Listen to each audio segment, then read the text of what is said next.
Unnim and her son entered the forest. Unnim was a teacher who seemed to know everything in advance. Before entering, she had thought carefully about the purpose of their journey. They wanted to collect Chamrab soil to make medicine. If 3 kinds of animals came to drink it, each would gain special powers. 1. The horned buffalo.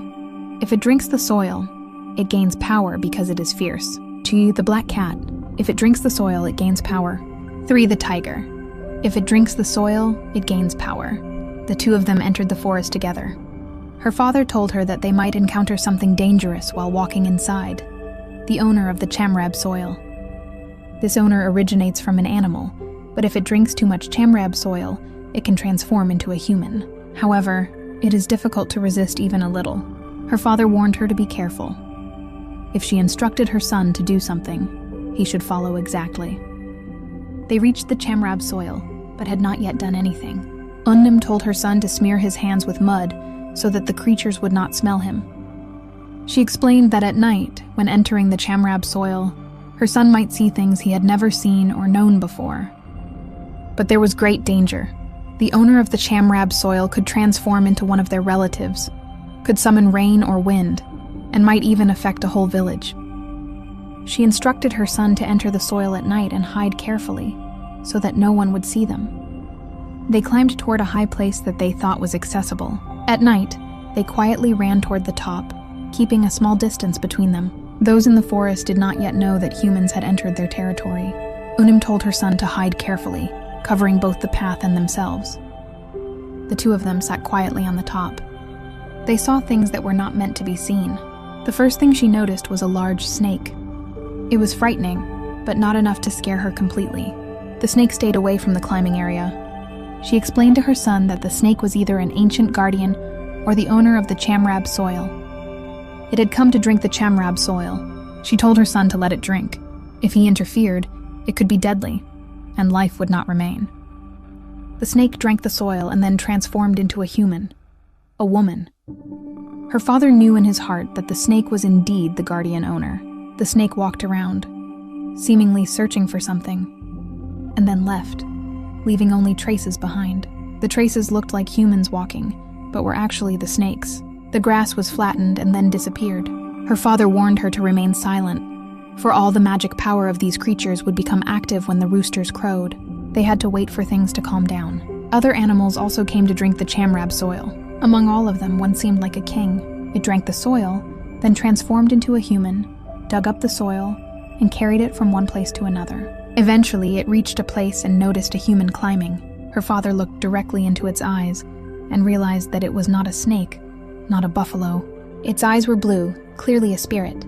It followed the soil, disappearing gradually, leaving only faint flickering lights. A little later, it transformed into an elephant and descended from the forest. When it came closer, it sniffed the Chamrab soil, and then the elephant stood up and began to walk again. As the elephant rose and moved, there was a human sitting on top of the elephant, bending his head downward. He ordered the elephant to stomp the ground. He wanted us to fall because he knew we were up in the tree. He made the tree shake violently. If I had fallen, he would have trampled me to death. The father signaled to his son to hug the tree tightly. All the small animals nearby ran away in panic.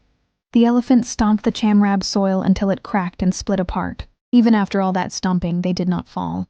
Then the being jumped down from the elephant and ran up toward the tree. He walked around sniffing the tree, sniffing up and down, getting closer and closer to the tree where the sun was. Just as he neared the tree, the father immediately signaled the son to chant more protective prayers. When the being reached the son's tree, he sniffed and felt around but could not touch him, because the son was protected by the chanting. He could smell them, but could not make contact. Then he walked away from the son's tree and went toward the father's tree. Again, he could not see or touch him either. When he climbed back up onto the elephant, he raised his hands in a respectful gesture, then scattered something over the Chamrab soil. After that, he returned to his original form and disappeared. About 20 minutes later, the true owners of the Chamrab soil arrived. At first, the father did not think they were the owners yet, because earlier the spirit had scattered something on the soil. Then the real owners came, 5 of them in one group. One came rolling his body like a stone, rolling once and arriving at the base of the father's tree, then rising up and brushing himself off. Another arrived riding an animal, A deer. That deer's eyes were glowing red. Another emerged by transforming himself out from inside a tree. Another came like an earth spirit rising from the ground itself. They gathered together in one place. They looked around, but among them there was only one whose chest glowed deep red. That one bent down to eat the Chamrab soil, then spat the soil into his hand and scattered it back onto the ground. That one knew immediately. He spoke to his brothers and sisters. The one with the red chest spoke, saying, "Why have you come here? What do you want? Come down from the tree and speak with me." The father and son did not come down from the tree, but they answered him. "We have no bad intentions, respected one. We only came to ask for a small amount of Chamrab soil." At that moment, the others began searching, but they could not find anything. The father and son were skilled in Pali incantations and the art of spiritual concealment. Meanwhile, the other 4 people walked around knocking on tree trunks. One red-chested being spoke out, "Come down. Come down and talk, since you've already come this far." Unnim replied, "I can't come down. I didn't bring a ladder with me." Suddenly, the red-chested entity vanished. Then another being, who had been clinging to the tree, appeared. It struck the tree trunk violently with its hands, trying to break it, shouting, "If you don't come down, I'll smash this tree." Unnim calmly said, "You are all beings with merit and spiritual power, guardians of this place. What can you do to an ordinary human like me? I have nothing, I know nothing. I am only here to ask. If you allow me to take it, I will take it. If not, I will leave." At that moment, they seemed to listen and agree. The land guardian then spoke, "If you speak like that, I will allow it. But I ask that you take it in the morning, not at night. Other spirits may see it and become frightened. From what I see, you are not a bad person.